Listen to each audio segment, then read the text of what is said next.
Hello दोस्तों, कैसे हो आप? सलाम, अच्छे। आप कैसे हैं? मैं अभी बहुत बढ़िया हूं और मुझे पूरी उम्मीद है कि आपको सेपरेट लीगल आइडेंटिटी का कॉन्सेप्ट बहुत अच्छे से क्लियर हो चुका होगा। एकदम क्रिस्टल क्लियर होंगी चीजें। वो सिर्फ एक ही बात कहता है, simple as short, company, right? याद है ना बॉटल? कंपनी और उसके मेंबर दोनों ही अलग होते हैं, राइट?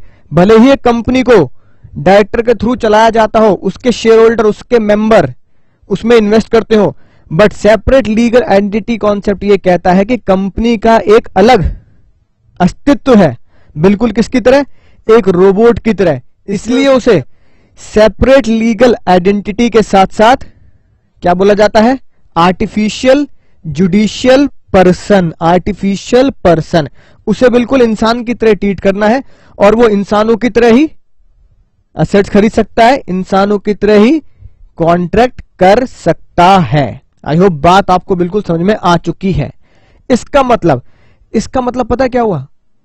कानून ने एक कंपनी को एक ऐसा पर्दा दे दिया जिससे वो अपने मेंबर्स से अलग माना जाता है, राइट?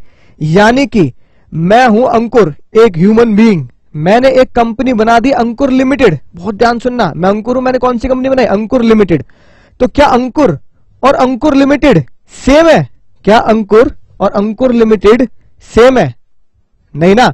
अंकुर लिमिटेड कानूनी तौर पर लॉ से जन्म लेकर सेपरेट लीगल एंटिटी बनी और अंकुर ऑल्दो उसका 99.99% शेयर होल्डर है, अंकुर उसका 99.99% शेयर होल्डर है, फिर भी वो अलग है और कंपनी अलग है। तो जज साहब ने उसे पता क्या कहा? जज साहब ने उसे बोला, सर ये है कॉर्पोरेट वेल, यानी एक पर्दा है, पर्दा।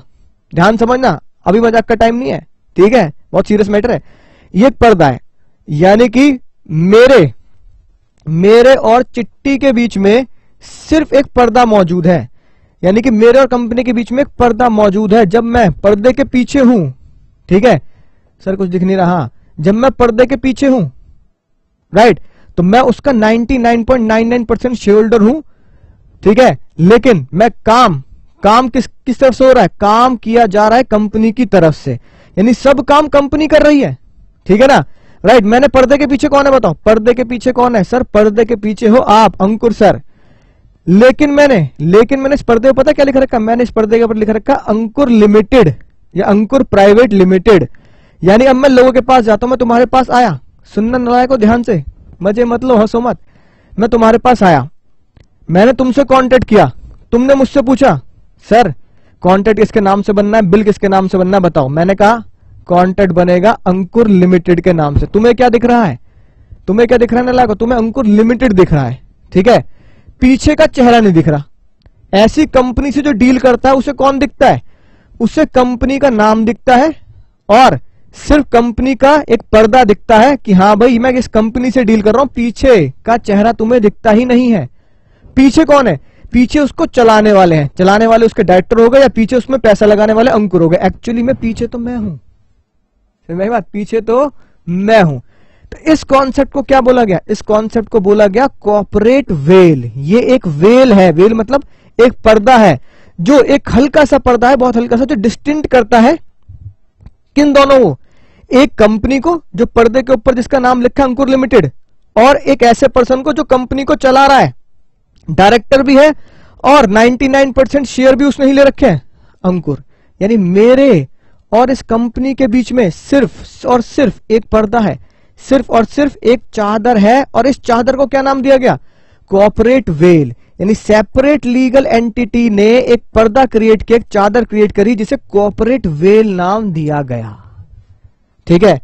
अब ये जो कॉर्पोरेट वेल नाम दिया गया, ये तुम्हें बड़ा हल्के में नजर आया सर, ठीक है, समझ में आ गई बात।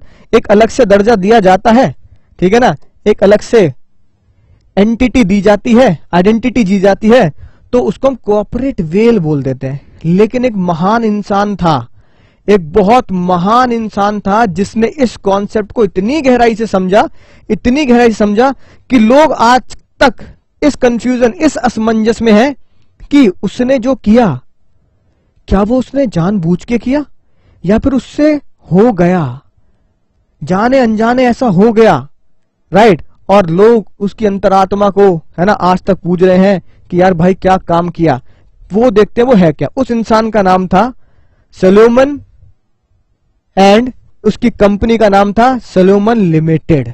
पहले कहानी को बहुत ध्यान से समझेंगे, राइट। कई 100 साल पुरानी कहानी है। ये बात मैं तुम्हें बता चुका हूं कि ये एक कंपनी है और पर्दा मैं आपको दिखाई चुका हूं। ये एक पर्दा है, एक कंपनी एक पर्दा है। पर्दे में रहने दो, पर्दा ना गिराओ, है कि नहीं बात। तो कंपनी और पर्दे के आगे कौन है? Share holder. यानी कि शेयर होल्डर पर्दे की वजह से है ना अलग माने जाते हैं कंपनी से, क्योंकि कंपनी की आइडेंटिटी अलग और शेयर होल्डर और मेंबर्स की आइडेंटिटी अलग। अब हुआ क्या, थोड़ा सा साइड में रखते हैं इनको, ठीक है जी बात। आप ऊपर पहुंच जाओ सलोमन जी, आपकी ही कहानी है तो आप यहीं रहेंगे। केस का नाम हुआ सलोमन वर्सेस सलोमन आपकी स्क्रीन पर, राइट। सुनना ध्यान से, बहुत ही मजेदार केस। अब जो सलोमन भाई साहब हैं इनका जूते का बिजनेस था, शूज का बिजनेस, ठीक है जी। किसका बिजनेस था? शूज का बिजनेस था, बहुत ही जबरदस्त, राइट। पहले ये प्रोप्राइटर हुआ करते थे, यानी कि इनका बिजनेस पहले प्रोप्राइटरी बिजनेस था।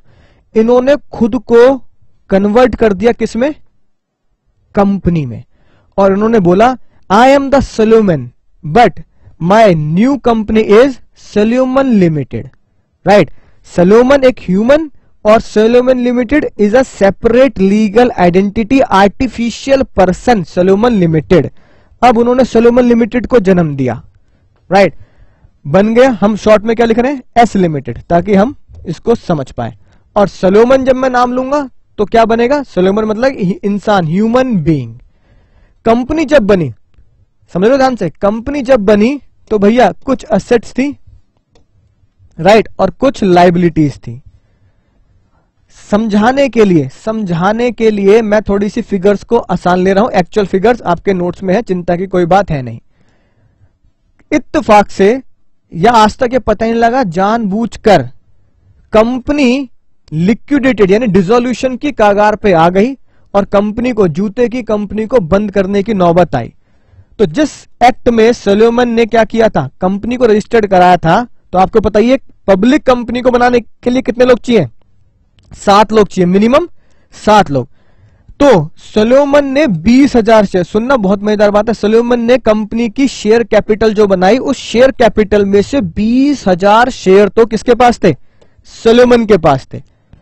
7 लोग चाहिए थे, 5 तो बच्चे थे, ठीक है ना, राइट। आधी क्रिकेट टीम उसने तैयार कर रखी थी, 5 बच्चे थे। 5 बच्चों को एक एक शेयर 5 में बांट दिया, ठीक है ना। और एक वाइफ थी, एक शेयर अपनी एक अर्धांगिनी को, है ना, वाईफाई को उन्होंने दे दिया। कहानी बहुत बढ़िया चल रही थी। यानी कि सोचो 20,000 शेयर खुद के पास और मोटे मोटे 6 शेयर अपने बीवी बच्चों में बांट दिए। खुद सोचो अब इन्होंने ऐसा क्यों किया होगा? उन्होंने ऐसा इसलिए किया होगा क्योंकि फॉर्मेलिटी क्या है? फॉर्मेलिटी ये है कि एक्ट में लिखा है मिनिमम 7 शेयर होल्डर, 7 मेंबर्स का होना जरूरी है। अब कंपनी को बनाना है, कंपनी को जन्म देना है, तो लॉ की रिक्वायरमेंट के हिसाब से 7 शेयर होल्डर लाने पड़ेंगे। तो 7 शेयर होल्डर कहां से लाए? घर से ही खरीद लिए, घर से निकाल लिए 7 के 7 शेयर होल्डर, है कि नहीं बात। एक एक शेयर भी बच्चों फॉर्मेलिटी के लिए, बाकी 99.99% खुद के पास। यानी कि सलोमन ने अपने नाम से कंपनी बनाई एस लिमिटेड और उसमें 99% शेयर होल्डर वो खुद है।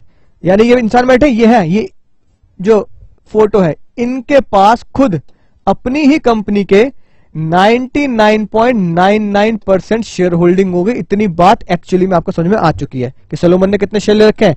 99.99 शेयर। अब हुआ क्या, सलोमन ने क्या किया?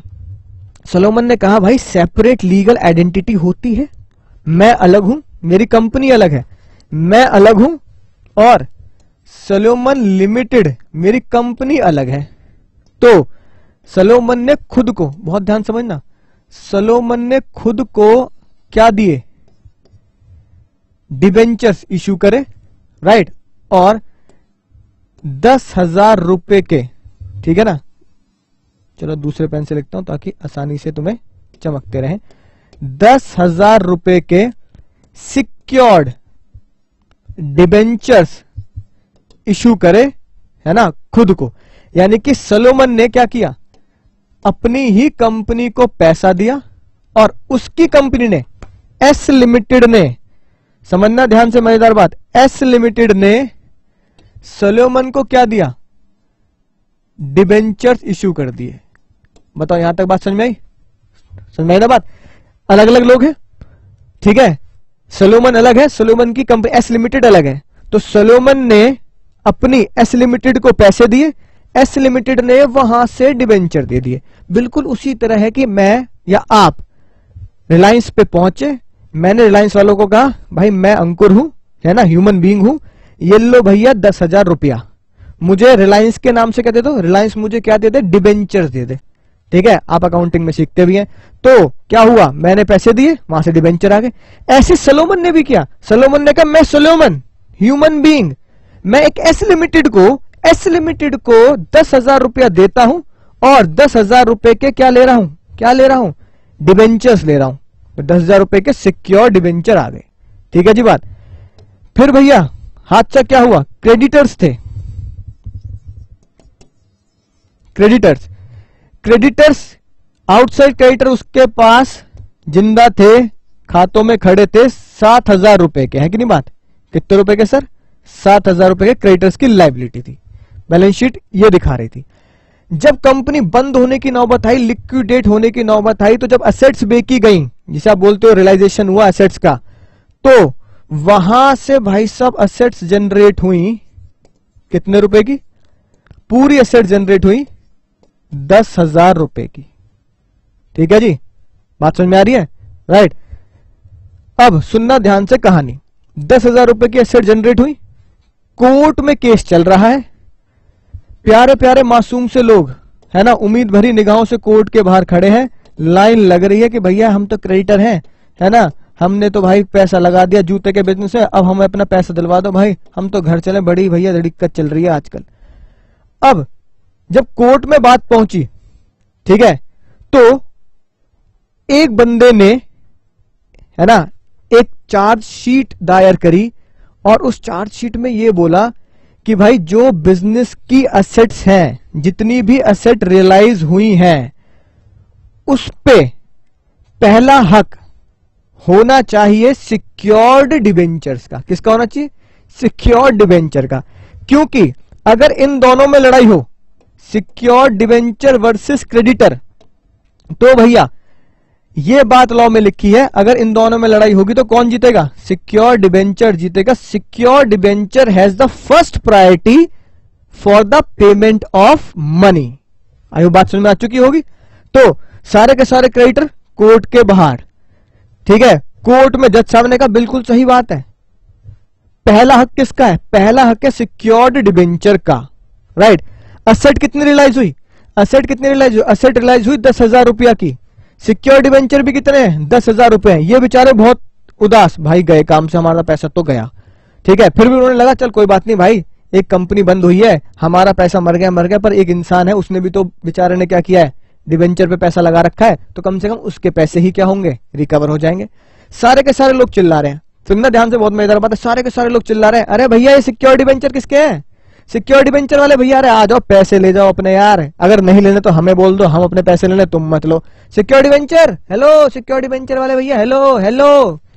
भीड़ में से कोई नहीं निकल रहा, है ना, सब तनहा तनहा, भीड़ में कोई नहीं निकल रहा।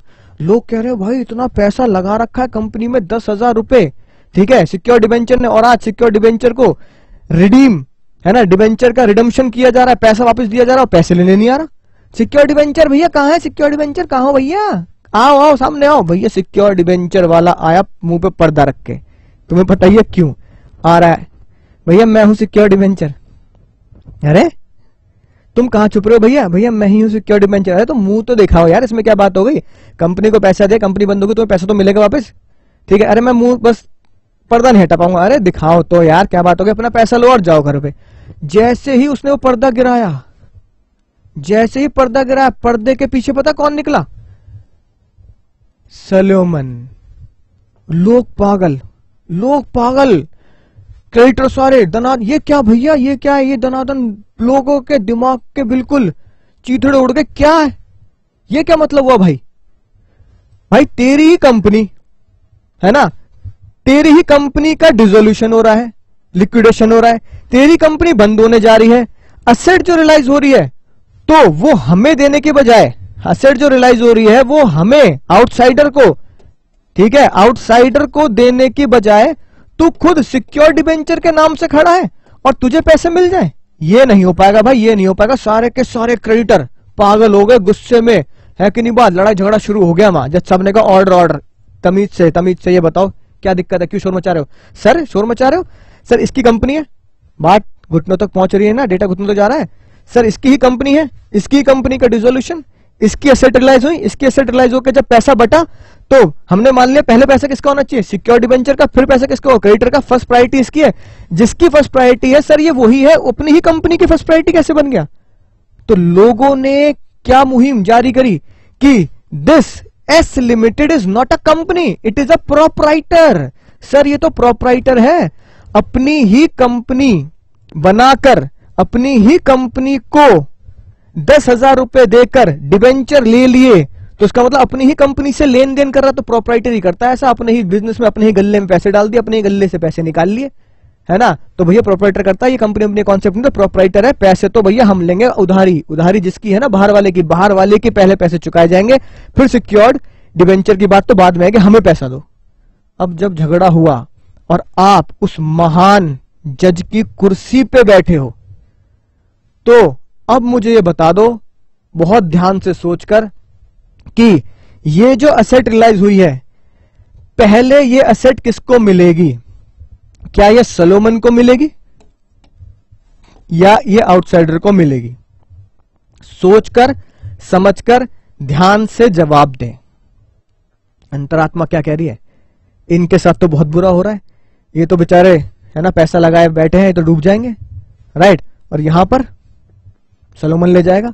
और आज से 100 साल पहले तो बहुत है ना कीमत थी 10,000 रुपए की, 7,000 रुपए की, मान लो यहाँ पे करोड़ लगा दो यार, कलोल लगा दो, कलोल 10,000 कलोल, ठीक है 10,000 कलोल, 7,000 कलोल, अब कलोलों में सोचो बात, ठीक है ना बात।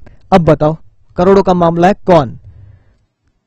तो सुनो अब ध्यान से, मुझे उम्मीद है आप कॉन्सेप्ट को पकड़ पाए होंगे। जज साहब ने क्या बोला? जज साहब ने बोला कि भाई मैंने तुम्हें क्या दिया है, मैंने तुम्हें दिया है सेपरेट लीगल एंटिटी का कॉन्सेप्ट, यानी कि अब मुझे सलोमन के है ना भेष में देखो, मैं सलोमन हूं, राइट, मैंने पर्दा लगाया एस लिमिटेड का, सलोमन लिमिटेड का, ठीक है जी, मैं ही सलोमन हूं, मैंने ही सलोमन लिमिटेड का पर्दा लगा रखा है, राइट। पर्दे पे क्या लिखा है? Salomon limited. पीछे कौन है? पीछे कौन है? Salomon human being. तो दोनों ही अलग अलग पर्सन है या सेम पर्सन है? इस पर्दे ने, कॉर्पोरेट वेल ने, पर्दे ने, कॉर्पोरेट के पर्दे ने, कॉर्पोरेट के वेल ने, दोनों को अलग अलग लोग, अलग अलग आइडेंटिटी, ठीक है ना, अलग अलग पर्सन बताया है। तो Salomon limited is a separate legal person, separate artificial person, और Salomon is a separate human being. तो दो अलग अलग लोग हो गए। तो जज साहब ने कहा भाई दो अलग अलग लोग हैं, तो क्या दो अलग अलग लोग आपस में कांटेक्ट नहीं कर सकते? क्या सलोमन लिमिटेड से कांटेक्ट नहीं कर सकता? क्या अंकुर ह्यूमन बीइंग अंकुर लिमिटेड से कांटेक्ट नहीं कर सकता? तो जज साहब ने कहा बिल्कुल कर सकते हैं। पर्दे को पहचानो, पर्दे को पहचानो, और पर्दे के आगे और पर्दे के पीछे वाले लोग बिल्कुल सेपरेट हैं, दो अलग अलग आइडेंटिटी हैं, और दोनों अलग अलग एक दूसरे से कांटेक्ट कर सकते हैं। तो जज साहब ने बोला सिर्फ क्रेडिटर लोग, भाई लोग, बड़े दुख की बात है, सुनो ध्यान से, तुम्हें ही ऐसा लग रहा है कि सलोमन और सलोमन लिमिटेड एक है, तुम्हें ही ऐसा लग रहा है कि सलोमन और सलोमन लिमिटेड एक है, पर ऐसा है नहीं। सलोमन अलग है, सलोमन लिमिटेड अलग है, दोनों को अलग आइडेंटिटी मानो, दोनों अलग इंसान मानो, राइट। तो जज साहब ने क्या समझाया? जज साहब ने समझाया एक सलोमन इंसान ने, ठीक है जी बात, एक सलोमन इंसान ने एक एस लिमिटेड इंसान से डिबेंचर लिए और एस लिमिटेड इंसान को क्या दे दिए? 10,000 रुपया दे दिया। आइए बात समझ में आई होगी। और जब एक एस लिमिटेड इंसान आइडेंटिटी, एक एस लिमिटेड इंसान डिसॉल्व हुआ, आइडेंटिटी उसकी बिल्कुल खत्म होने की कगार पे है, लिक्विडेशन हुआ, तो एस लिमिटेड ने ये बोला कि मैं एक सेपरेट आइडेंटिटी हूं, मैं एक सेपरेट इंसान हूं, एक आर्टिफिशियल पर्सन हूं। तो मैं आर्टिफिशियल पर्सन ये वादा करती हूं कि पहले पैसा उसे दूंगी जो क्रेडिटर सिक्योर्ड होगा, यानी कि जो डिबेंचर होल्डर सिक्योर्ड होगा। तो एस लिमिटेड एक सेपरेट आइडेंटिटी ने क्या बोला कि भाई जो भी बंदा सिक्योर्ड डिबेंचर होल्डर है उसको पहले पैसा मिलेगा, तुम उसको ले आओ। और इत्तेफाक से वो इंसान कौन निकला? इत्तेफाक से वो इंसान सलोमन खुद निकला। ठीक है, तो सलोमन पहुंच गया। सलोमन कह रहा भाई साहब मैं ही हूं वो इंसान और मुझे आप पैसे दे दो। तो कंपनी ने, जज ने क्या बोला, जज साहब ने बोला, महान जज ने ये बोला, एस लिमिटेड एक सेपरेट इंसान ने क्या किया, अपने झोली से जो भी पैसे आए 10,000 रुपए वो किसको दे दिए? वो सलोमन को दे दिए। तो एस लिमिटेड, बात पकड़ में आई कि नहीं आई?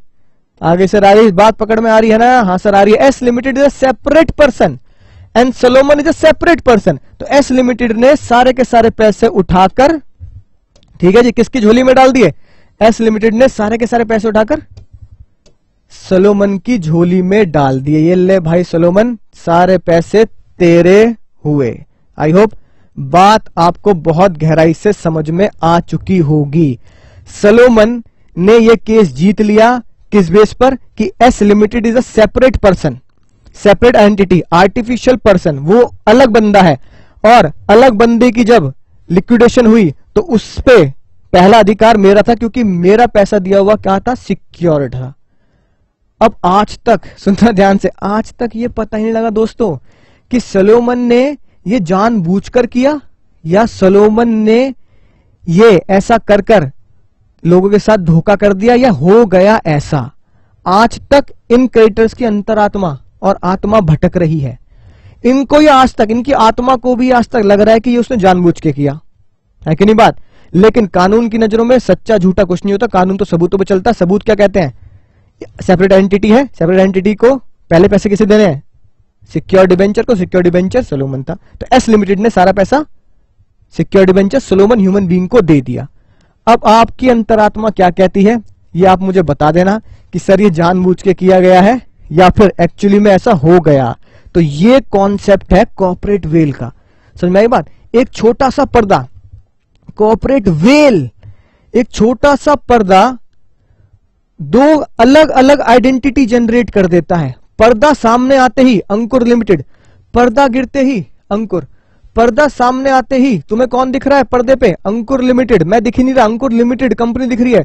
पर्दा गिरते ही कौन दिखेगा? अंकुर दिखेगा। दो अलग अलग लोग माने गए, यानी पर्दे के पीछे वाला इंसान पर्दे के आगे वाले इंसान से कंपनी से कॉन्ट्रैक्ट कर सकता है, चाहे उसके पास 99.99% शेयर ही क्यों ना हो। बात समझ में आई? तो ये था सलोमन वर्सेस सलोमन का मोस्ट जितने ही 3000 मोस्ट, बिल्कुल आयरन मैन की तरह आई लव यू 3000, ऐसे ही इंपॉर्टेंट 3000 इंपॉर्टेंट केस है जो आपको लाइफ में बहुत काम आएगा। आई होप बात आपको समझ में आ चुकी होगी। तो चलते हैं नोट्स में। क्या नोट्स में भी सर कुछ इसी तरीके से बातें लिखी हैं? देखो, कॉर्पोरेट वेल थ्योरी, समझ गए? अब वही पर्दा मैं दिखा रहा हूं, ये हो गए हम तुम, ये हो गए कॉर्पोरेट वेल पर्दा, और ये हो गई कंपनी, यानी कंपनी और शेयर होल्डर के बीच में सिर्फ और सिर्फ एक पर्दे का गैप हो जाता है। पर्दे के आगे आते ही कंपनी होती है, कंपनी से आप डील कर रहे हैं, कंपनी का नाम देख रहे हैं, पर्दे के पीछे होते ही शेयर होल्डर आ जाते हैं या उसको चलाने वाले आ जाते हैं। अब एक बार रीड करते हैं और देखते हैं क्या यही बातें जो हमने प्यार भरी पढ़ी हैं लिखी है कि नहीं। आप एक महान केस को समझ चुके हैं, महान केस को, right? Corporate veil refer to a legal concept where the company is identified separate from the member. ये बात बिल्कुल समझ में आ गई, कंपनी बिल्कुल अलग है, मेंबर अलग है।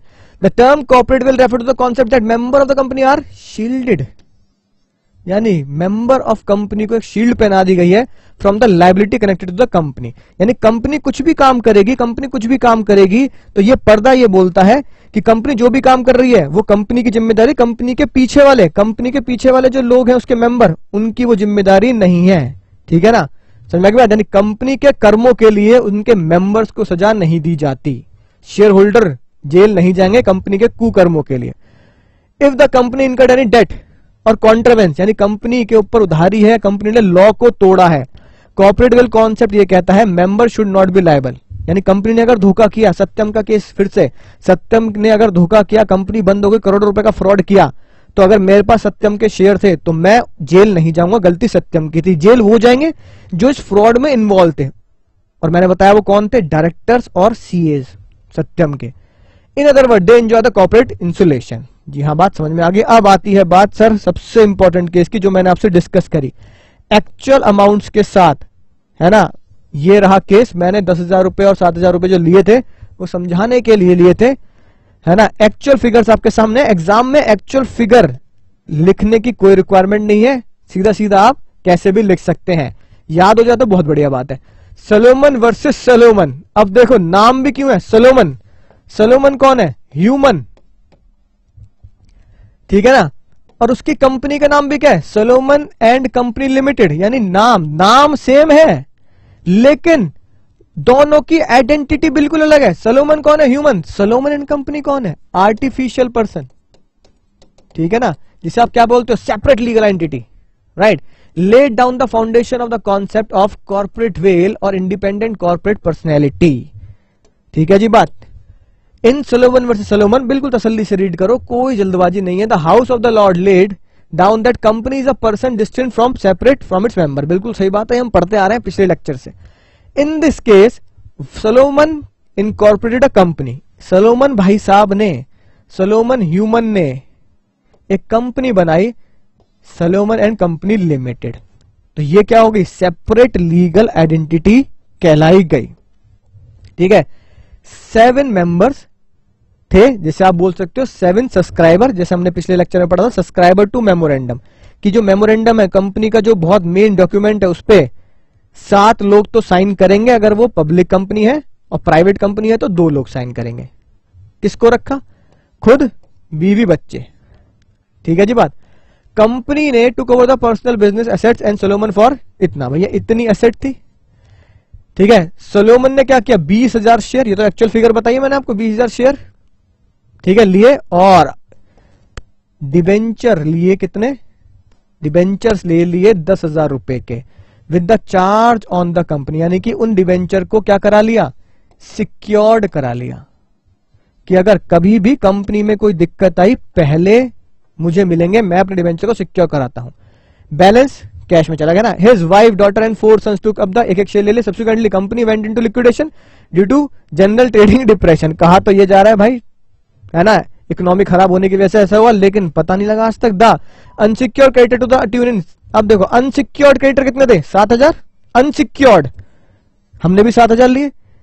Contended that Solomon could not be treated as secured creditor, कि सोलोमन को सिक्योर्ड नहीं मानेंगे। क्यों नहीं मानेंगे, क्योंकि डिबेंचर हेल्ड बाय हिम, जो उन्होंने सिक्योर्ड कराए, as he was the managing director, कि वो खुद ही डायरेक्टर है, अपनी कंपनी का 99% का शेयर होल्डर है और अपनी ही कंपनी का डायरेक्टर है। यानी सोलोमन 2 है, एक तो खुद ही शेयर होल्डर है और सोलोमन खुद ही सोलोमन लिमिटेड का डायरेक्टर भी है। यानी खुद ही कंपनी चला रहा है एज ए डायरेक्टर और खुद की ही कंपनी में पैसा भी लगा रहा है। तो ये पॉसिबल है क्या, बिल्कुल पॉसिबल है।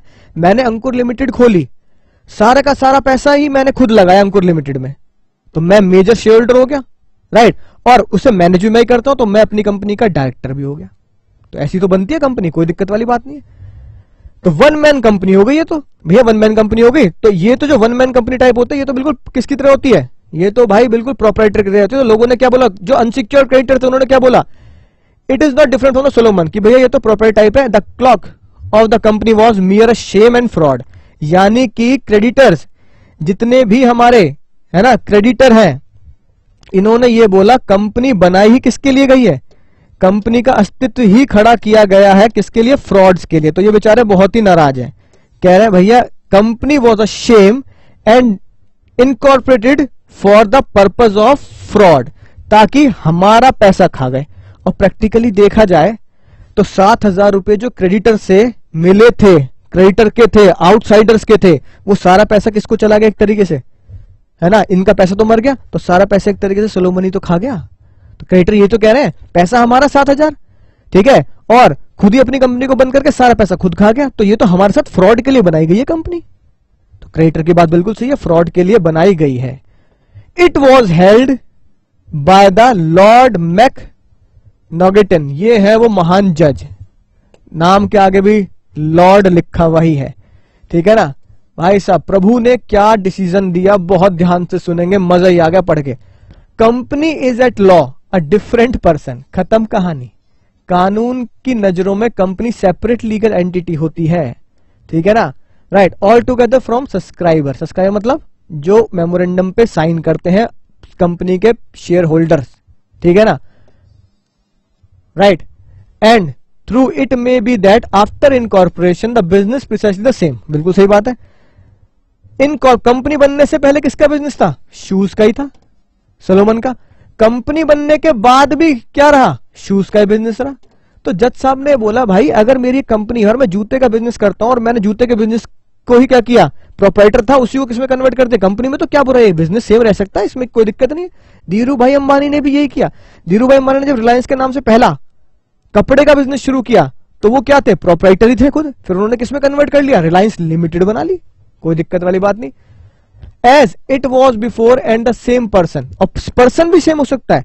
जब मैं प्रोप्राइटर था तो मैं सोलोमन था, जब मैंने कंपनी बना ली तो मैं उसका शेयर होल्डर बन गया तो भी मैं सोलोमन हूं, डायरेक्टर है वो भी सोलोमन है, ठीक है। यानी कि मैनेजमेंट भी एक ही बंदा देख सकता है और पैसा भी एक ही बंदा लगा सकता है, जो मैंने आपसे डिस्कस किया, और प्रॉफिट भी एक ही बंदा ले सकता है, ठीक है। प्रॉफिट किसका होगा, जितना भी प्रॉफिट बनेगा पीएनएल में, जो नेट प्रॉफिट आएगा वो किसका होगा, शेयर होल्डर का ही होगा।